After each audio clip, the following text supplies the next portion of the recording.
Welcome to MetaPod, the podcast where we discuss operational execs and organizations that make and move stuff, and our common headaches, digital transformation, the forever labor shortage, and doing more with less.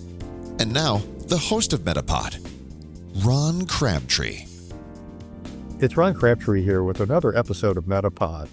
And here we talk about the three common challenges that manufacturers, North America, and basically the entire Western world face around digital transformation, digitization of work, the forever labor shortage, and just needing to do more with less. Less of everything, resources, people, you name it. We've got to get more and more efficient as we go. And so I'm really delighted to have Natalie Born joining me for the podcast today. I've actually been a guest on her podcast and had a lot of fun with that. And she's going to be sharing some wisdom around, this notion of innovation and digital transformation. And she's going to pry back, some really key diagnostics, things that we should be thinking about when it comes to the challenges to successfully digitize, leverage AI and other tools.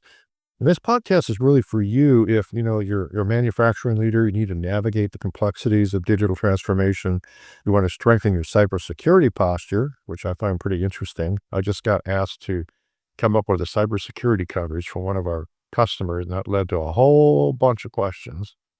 We need to spark innovation across our teams that may be stretched thin already, or probably are stretched pretty thin already. And then are we ready to move from, reacting to leading in this digital transformation technology challenge that we're all faced with? So with that, Natalie, tell us a little bit about you.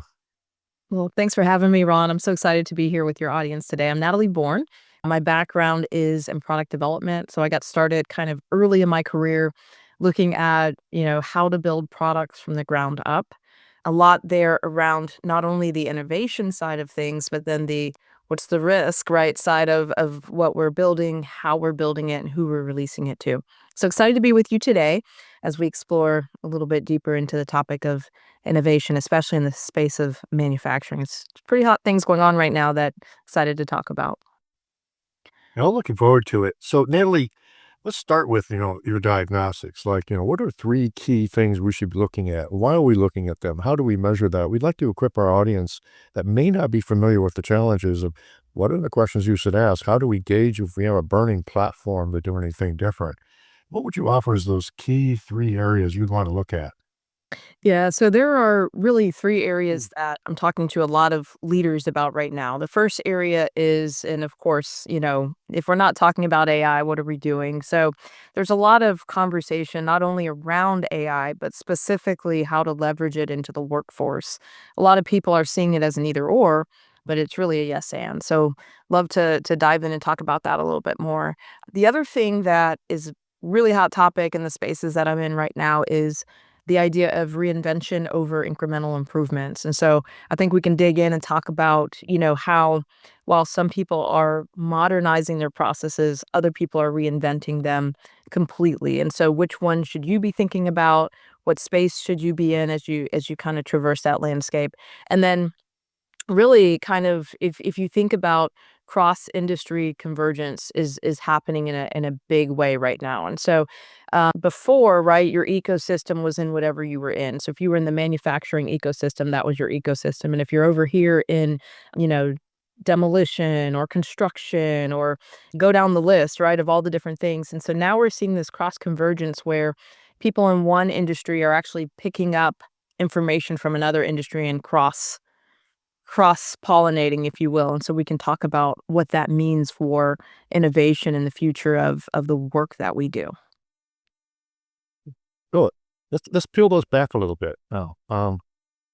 What should we be looking at? Why are we looking at it? How do we measure and gauge, the degree of opportunity or threat? Yeah.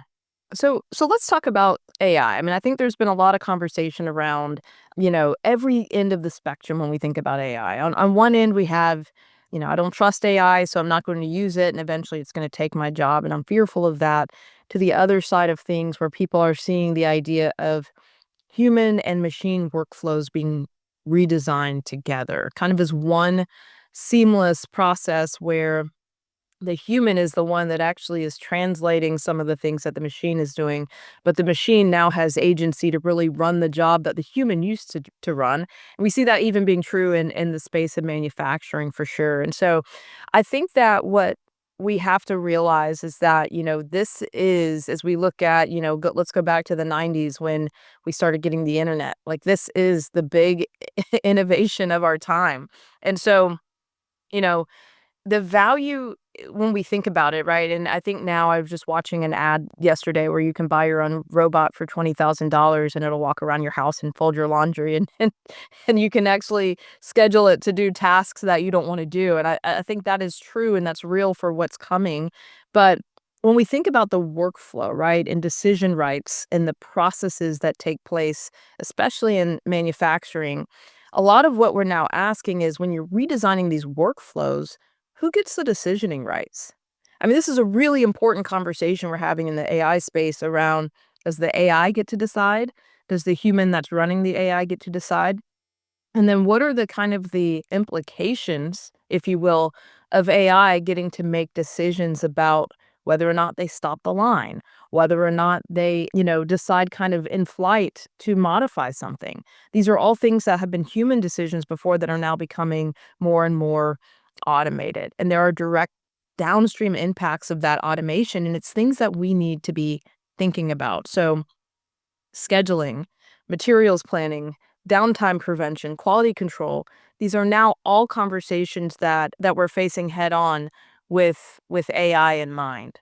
And so there are a lot of organizations that are being left in the dust, if you will, because they're not thinking about this. And so now we're not just training people to run machines, we're training them to interpret how AI might run that machine and how to optimize the way that AI is thinking about those systems and processes. So this is a unique time, and that spans out from manufacturing into other areas. I mean, we're seeing all the headlines about companies that are laying people off because of their leaning into AI. So if a company today is not thinking about AI and the impacts that it's not only going to have in their direct business, but also in the ecosystems of their business, then that is one place where I think they're being left either in the dark or left behind. And so to accelerate those conversations, we need to be talking about this pretty rapidly, not only within your industry, but then that needs to span out to the other industries that your business touches. And you need to understand the value chain, all the different pieces, and who owns those pieces, those chains of custody. And you need to understand kind of the new world that's being built all around us, focusing on automation and AI. Yeah, you said something there I wanted to go back just a little bit around people being afraid of it, right? And there's definitely a generational thing going on here too. And because definitely a baby boomer, for me it's like, how do I catch up, right? So how do I personally think differently about leveraging AI and what we do? And of course, I'll try to drink my own Kool-Aid, right? So we've definitely been doing that. But you said something about, fear. And I was in Houston a couple of weeks ago at the Orchestral Optimal Conference. We were an exhibitor there. We're an implementation partner. And they provide, AI, gaming theory-based engines for large organizations to automate reverse markets, if you will, or setting up markets to automate much of the procurement process. Well, it was pretty interesting. But throughout the conference, there was a lot of discussion around adoption, right? Buy-in by the workforce as being a significant risk. And we had one of the former CEOs of General Electric was on stage, and he says, "Look, people are saying, well, is AI going to replace me?" He says, "No, AI will not replace you. People using AI will replace you." Right. That's right. S- So, what's been your experience around how do we gauge, the amount of risk associated with that? I mean, what's been your experience there? Yeah, and I think it's important, even with you saying that statement, I think it's important to say this. Manufacturing has been automated for a long time. So if we're still talking about automation, I think we're kind of missing the key point here, right?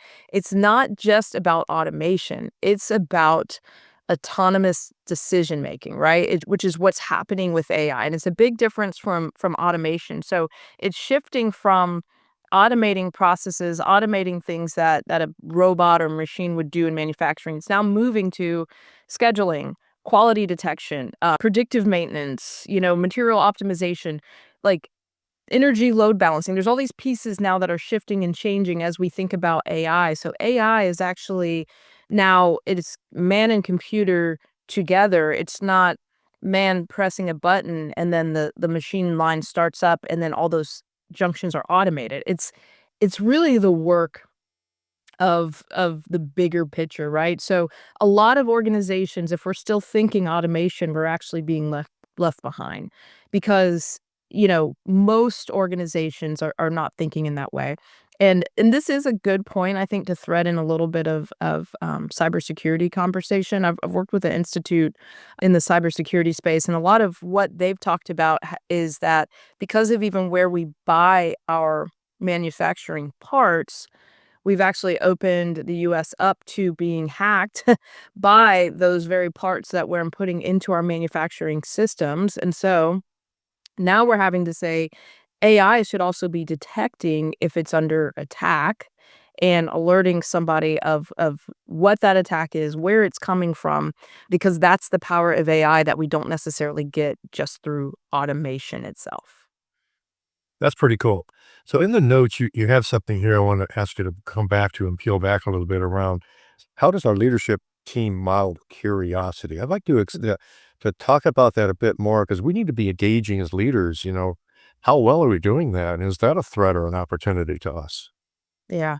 I think I think it's a huge threat if we don't have curiosity as a leadership team. And so oftentimes I think that sometimes curiosity is this thing that actually takes time. And so, if you think about meetings that you're often in, and so when I'm working with an organization, oftentimes I get to kind of, sit in on some of their leadership meetings and understand some things. And oftentimes in those leadership meetings, people are moving so fast on the agenda that we actually don't slow down to model what curiosity looks like. And organizations often don't put in thinking time with one another to model how to get from something that's maybe nebulous to something that is more clear. So something that's really simple that I like to do with leadership teams is 20-10-10. So somebody might have 20 minutes to explain what the issue is, what the topic is that they're talking about. We'll have the person who is the listener in the room take notes as they're talking. They're not jumping in, they're not interrupting, they're not moving us off a topic onto something else. They're staying focused. The person gets 20 minutes to get the floor for 20 minutes.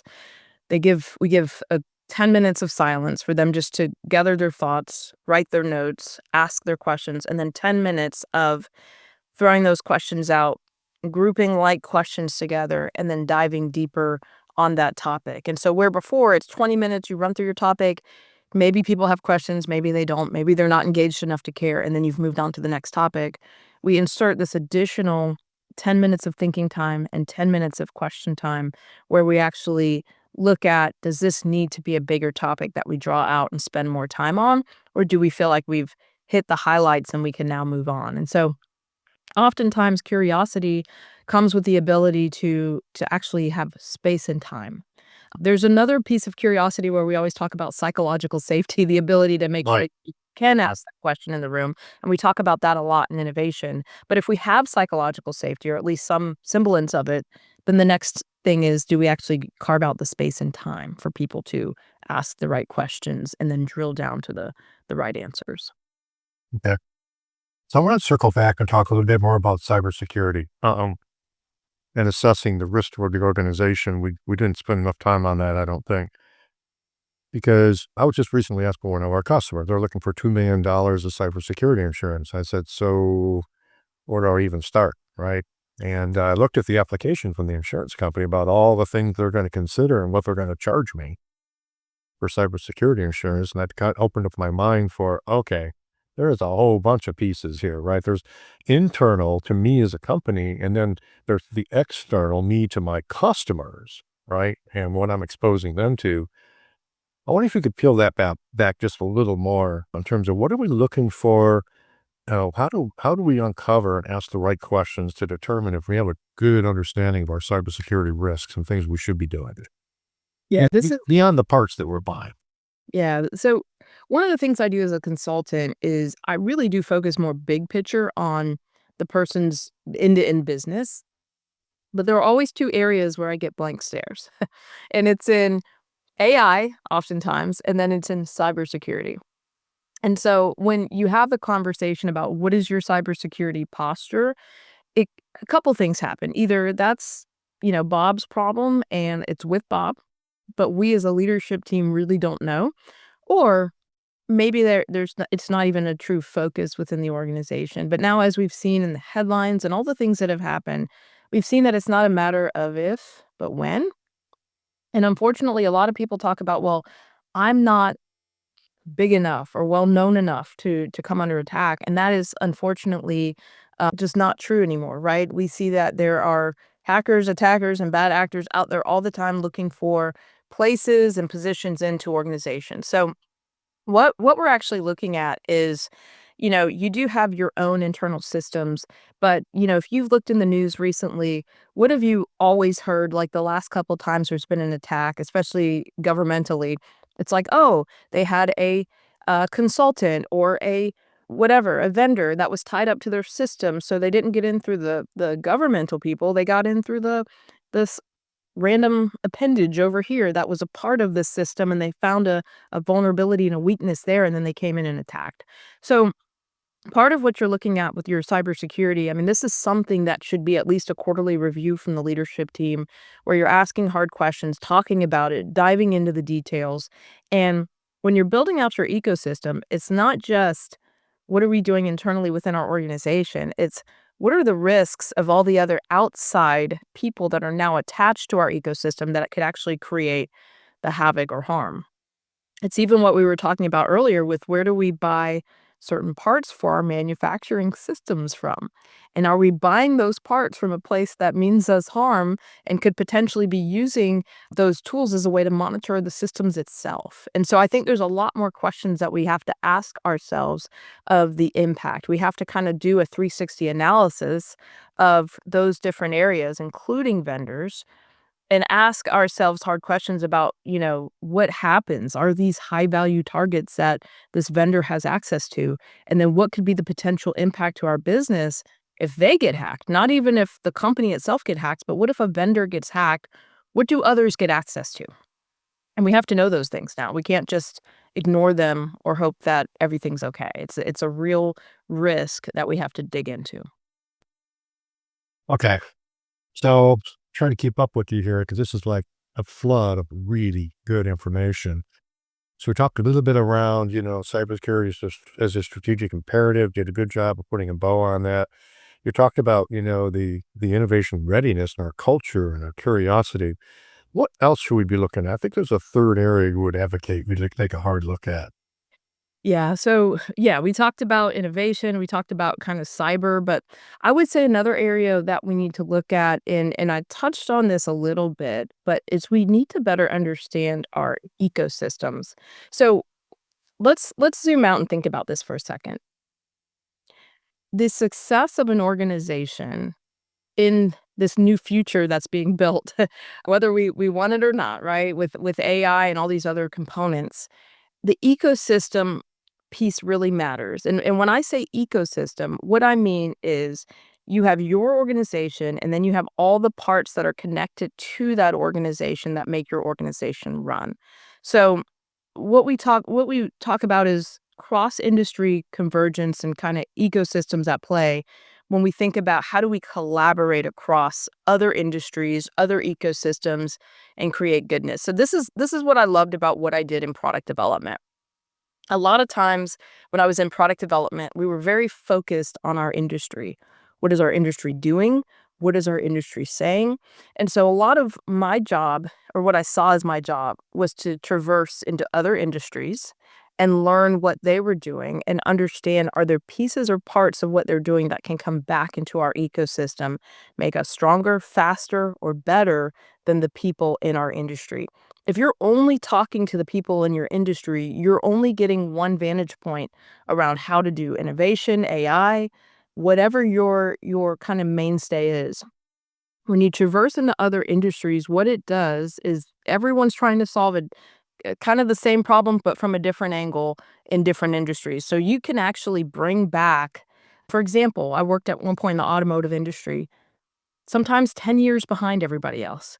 So you could instantly go into any other industry and say, I'm pulling this back into my ecosystem, I'm pulling that back into my ecosystem, and I'm going to accelerate what I'm able to bring to my customers because I'm crossing these different industries and these different ecosystems and pulling down goodness from that one that can actually be traversed into my industry. And this is something we don't do a lot. We get very myopic. We get very focused on the industry we're in, and as a result, we miss out on innovation that could be really prevalent from another industry that if we brought it back and attached it and applied it properly, we would actually find that we're moving ahead of our competitors, but they're not exactly sure why, and it's because everyone's talking about the same thing in this industry, and by being cross-functional, we get different ideas, different ways to apply, maybe even a very similar problem that everyone's talking about, but by going into a different industry, we can apply that problem differently.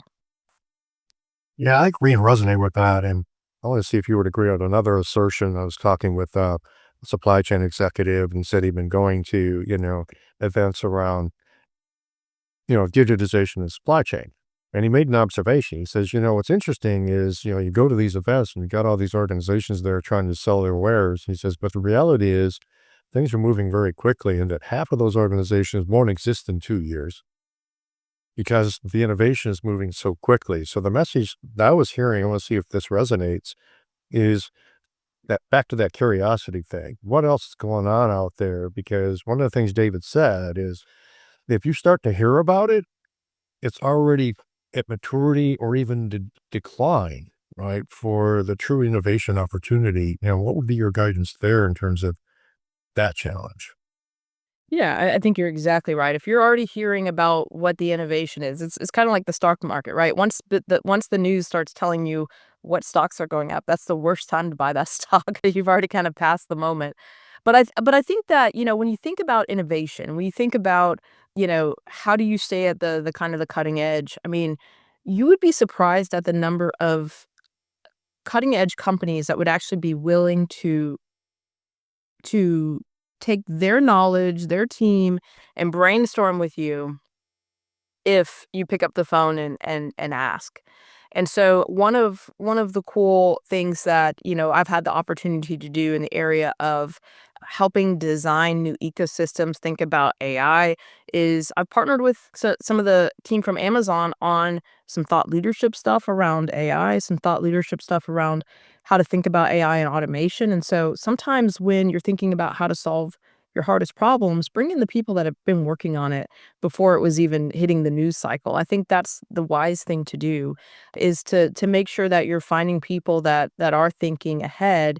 You want to be talking to the thought leader in the space, not the person that's following the thought leader in the space. And so I think that's a lot of the way that we think about AI innovation in this space, is that there are people who are way out in front who are designing the future, and then there are other people that are spending time, right, catching up on what the future is. And if everyone in your industry is catching up on what the future is and they're not helping to design the future, you may be in the wrong circles as far as where you're getting your information from. And honestly, Ron, that's why I love talking to you, is because not only do you have a depth of knowledge in this industry, you're also helping people design the future. And that's what people need to be doing, is they need to be talking to people who are already out in front, talking to those other thought leaders, helping to design the future, not reacting to it 5 years or 2 years too late. And that is what often happens in these different industries.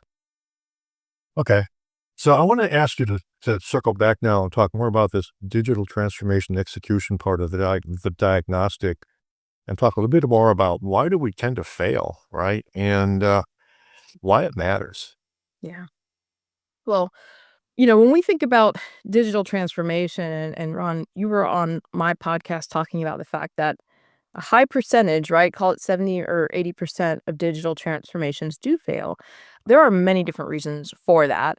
But one of the reasons I want to specifically focus on is change management. Change management is something that people, I would say, they like to throw the word around as a buzzword. It's a great buzzword, but we actually don't know how to apply it. And so when I work with teams and I'm talking to them specifically about change management, sometimes I feel like I have 3 heads, okay? Because I will say, first and foremost, before we ever make this change, the first thing we need to do is survey your team and understand if they're willing to go on this change with you. And they're like, "What?"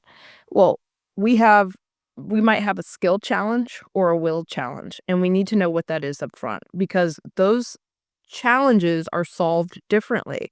If I have a skill problem, then I can figure out what capabilities are missing in the team, and I can start building those capabilities over a number of months as we get ready to lead up to this change to help them prepare to take on the change. But if I have a will problem, like they're unwilling to go on the journey with me, well, that's a different problem. So I have time to take them through the stages of grief. They've actually taken the stages of grief and they've overlaid them with change, and they found that they're actually the same, right? The the the feelings we have as we go through change are the same feelings we have as we go through the stages of grief: shock, denial, depression, right? All of these things. But if we'll take them through those stages, some people will eventually start to go into experimentation and actually telling others about the change and getting excited about it. So I always ask the question, is it a skill problem or a will problem? When you don't know that up front, your change is always going to fail. And so we start there. We start by understanding that. If it's a skill problem, we either help them through that emotionally, mentally, and see if we can get them to the other side. If we can't get them to the other side, that's a real conversation we have to have, not only with them, but with their leaders and helping them understand, well, what's next for me if I am unwilling to go through this change. And so that to me, when we think about transformation, we can talk about the technical elements of it and all these other pieces, but change management is the most underfunded and underutilized tool that we have in our tool belt when we're taking someone on a change journey. And so that's often where we shoot ourselves in the foot before we even get started. And a lot of times when I look at people's Gantt charts, they put change management at the end, but they actually need to put it at the very beginning so they Right. understand how to tell people about the journey we're going on, how to make sure that they're aware of what it is, and then walk them through the updates every step of the way so that they feel that they're part of the change, not that the change is happening to them. Yeah, one of the techniques I've used, and I wonder if you can use a similar technique, it sounds like you do, is I like to advocate using some kind of a sustainable change formula. And the reason I like to do this is it forces us to measure somehow, Mhm. right, the degree of risk we have. So it's basically yeah, what there's three factors that we actually put a percentage to. So with respect to this change, this transformation, wherever it is we're headed, we assess three things and we actually put a value to it, right? First is what's the level of discomfort in the organization? And it's a scale of 0% to 100%, right? And I tell the leadership team, look, if people beat your door down and they're on you all the time about what we're doing to fix this, right? Mhm. People want this really bad, you would give it a high percentage. But if people are really happy with the way it is, they don't understand it, they're scared of it, whatever, you give it a low percentage. You actually give it that a percentage. And they say, great. Yeah. Now, let's talk about your vision. How clear are you as an organization around what good looks like? And then how well have we cascaded that and shared that information so that shared and understood what we're doing, how we're going to do it, why we're going to do it, and most importantly, each person's specific accountability for making that vision happen, right? So this is, again, so 0 to 100%. 100% is everybody gets it, they understand it, they know how, why, blah, blah. They may not agree, right? But they're really clear about their accountability. It's crystal clear what we need to do and how we're going to do it. Give that a number. And then you say, great, now let's assess skills. Do we have the necessary skills across the organization, even across our, ecosystem to execute 0 to 100%? And you get three numbers, right? So for 50% discomfort times 50% clear on your vision, they're down to 25%. And then if you're only 50% on skills, you're down to 12.5% likelihood of success. And have you used methods like that to try to help leaders put a measuring stick on this change management challenge? I have. I really like what you have there. A tool I love to use that's easy to look up is called ADKAR. So it's ADKAR. It's a change management model, and I'll kind of go through what each of the pieces mean. So A is for awareness. D is for desire. So one, we have to make people aware of the change. We have to tell them why. Why is it necessary? Desire to change, and we talked about that. It's a little bit of the will that I talked about. Do they have a desire to go on this change journey? Then K is for knowledge. So do they actually have the skills, right? The training, the documentation, the information they need to go on that change journey. A is for ability. Again, capability, is it there? Do they have the time? Do they have the practice, the coaching that they need to actually get it done? And then R is for reinforcement. So that's the piece that everyone wants to focus on, is just the R. But you need all of ADKAR to walk them through the change journey, and there is a assessment in that you can take to kind of, it's 10 questions that you can ask your organization to see if they're ready to go on that change journey. And, if they score a 40 out of 50, that's a high readiness of change. If they're scoring at, a 10 or lower, that's a very low, readiness of change, and they're very high risk in that change may not actually take root.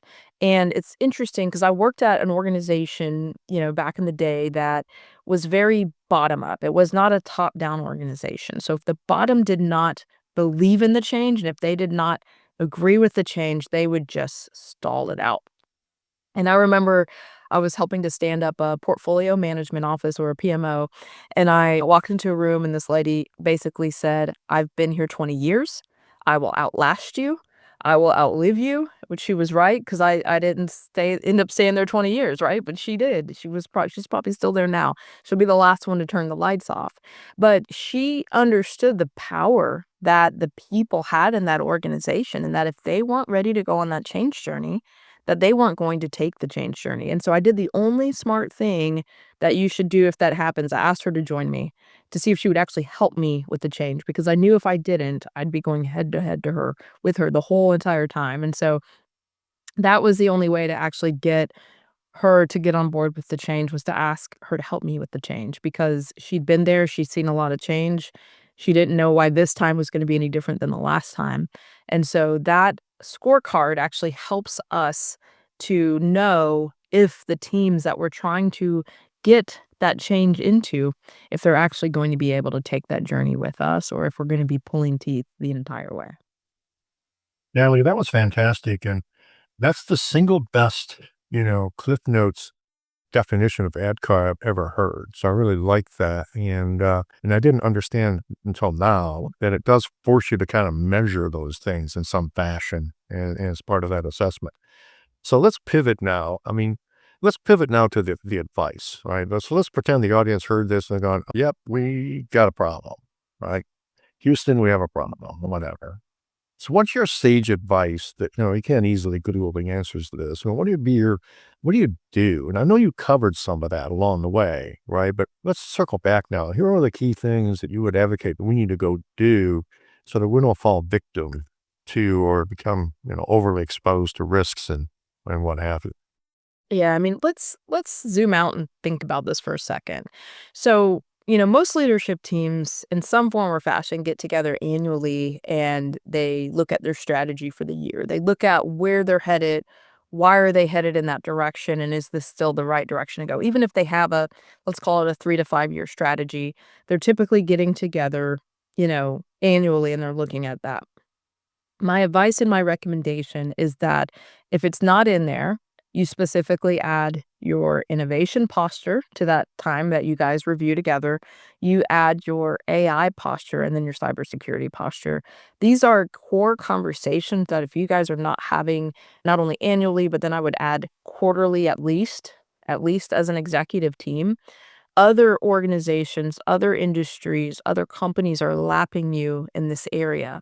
I would argue that you should even be talking about it more, but if you're not talking about it at all, the first step would be, it needs to go into your annual retreat as a leadership team, so that you guys are spending significant time not only talking about what's going on in the industry, but in other industries as well.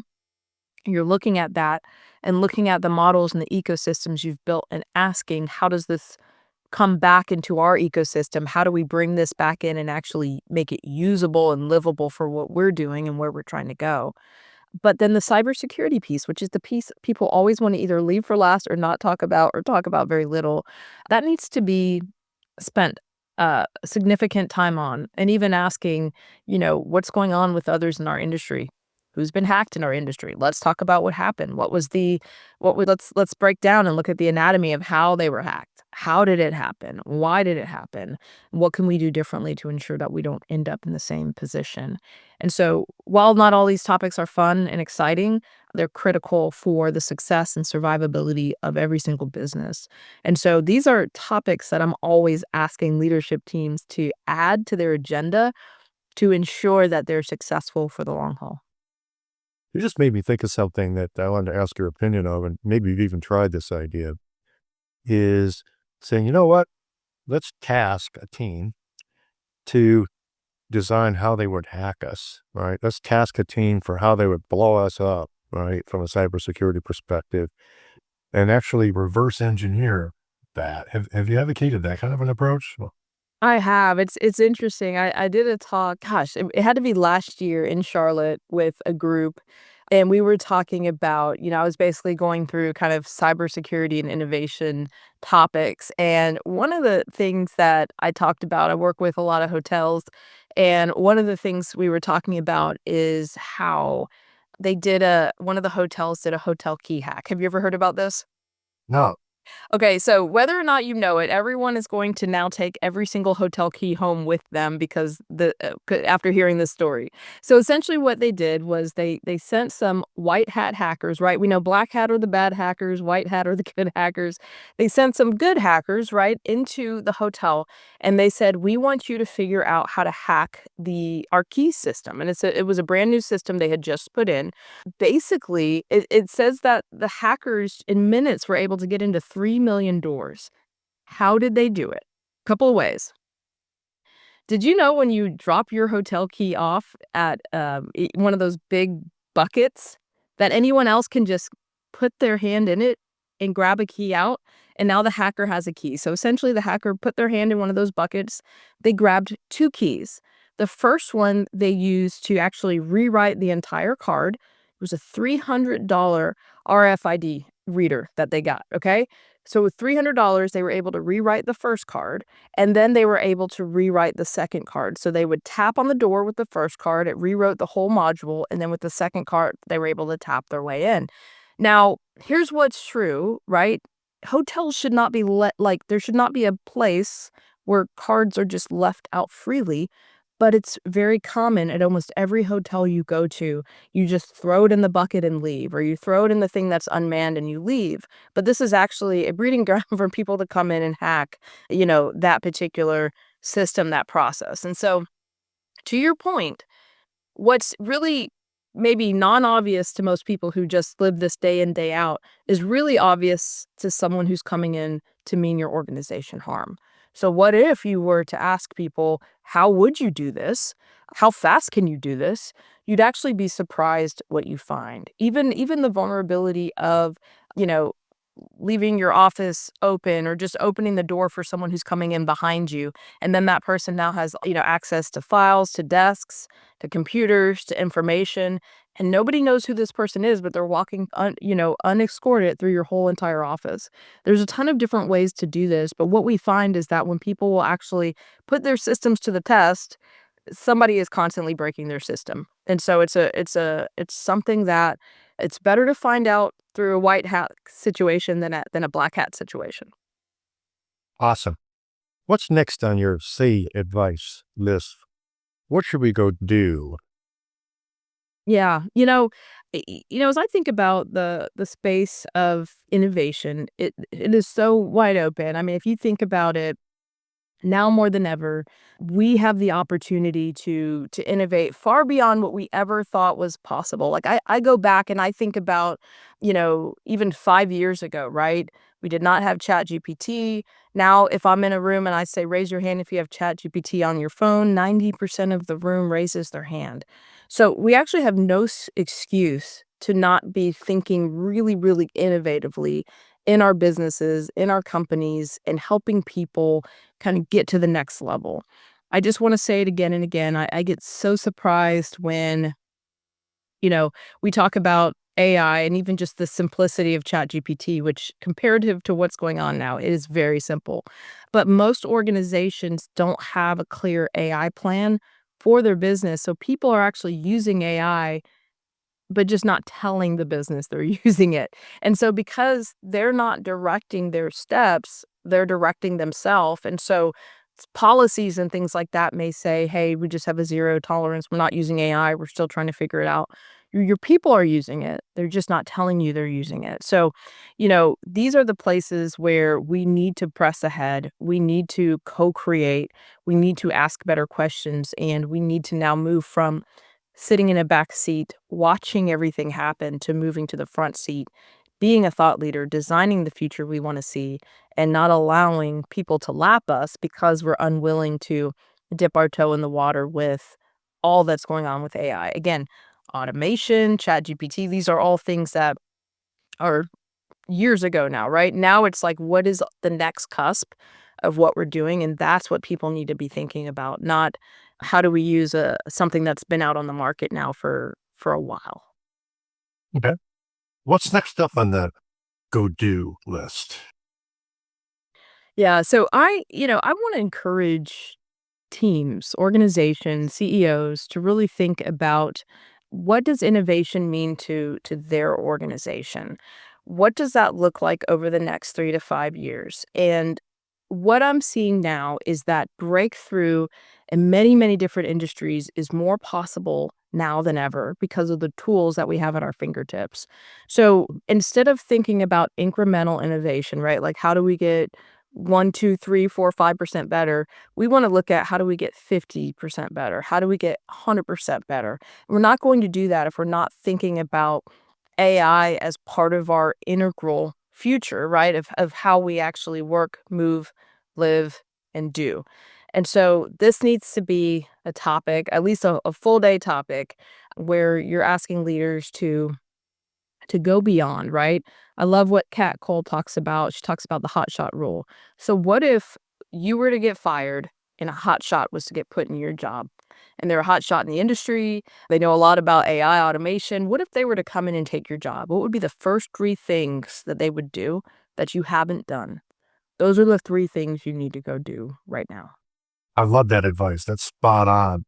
So a little self-introspection. It's kind of back to that designing the company is going to put us out of business. When you're going to design the person, put you out of business. That's right. That's right. That's right. Anything else on the advice side before we move into wrap up? No, I mean, I think that this is an exciting time for our industry, especially if you're in the space of technology. I mean, there's so much moving. It's moving so fast. It's moving so rapidly. And so part of what I encourage every CEO to do, every leader to do, is to be a thought leader in your space. Find out who the thought leaders are in your space and either be around them or become them if that's not happening today, because our ability to see around corners is what makes us a good leader. Our ability to look at the landscape of what's going on not only in our industry but also in our kind of our specific space, whatever kind of space you own, that is going to be what writes the future. And yes, there will be tools and technology like AI, but you are still the one with the deep, rich experience. You are the thinker that can bring life to that space, right? So AI might be able to automate it, but without your experience, it can only go so far. So we still need people that have that thought leadership experience to start thinking 1, 2, 3 years ahead, not just trying to play catch up. So many companies are trying to play catch up. I encourage us to start to build thought leaders who are thinking ahead, because I'll tell you this, other countries are building those people and we're a little bit behind. Yeah, that's scary. So Natalie, great stuff. I'm really grateful that you were able to share all that. How do people get in touch with you if they want to pick your brain or ask you a question? Yeah, of course, you can find me through Ron, or you can follow me on LinkedIn at Natalie Born, and then also follow me on all platforms at Innovation Meets Leadership. All right. Awesome podcast. All right. Well, with that, thank you for joining us for this episode of MetaPod. I hope you liked it. And if you did, be sure to follow it. Be sure to refer it to others who could benefit from this knowledge. And I want to thank you as the audience for joining us today. Thank you so much. Thank you for joining MetaPod.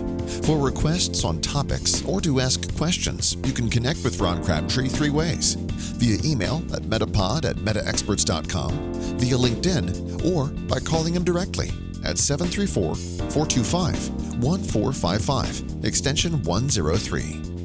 Lastly, if you love the show, please consider leaving a 5-star review on your favorite podcast app. We truly appreciate all your support.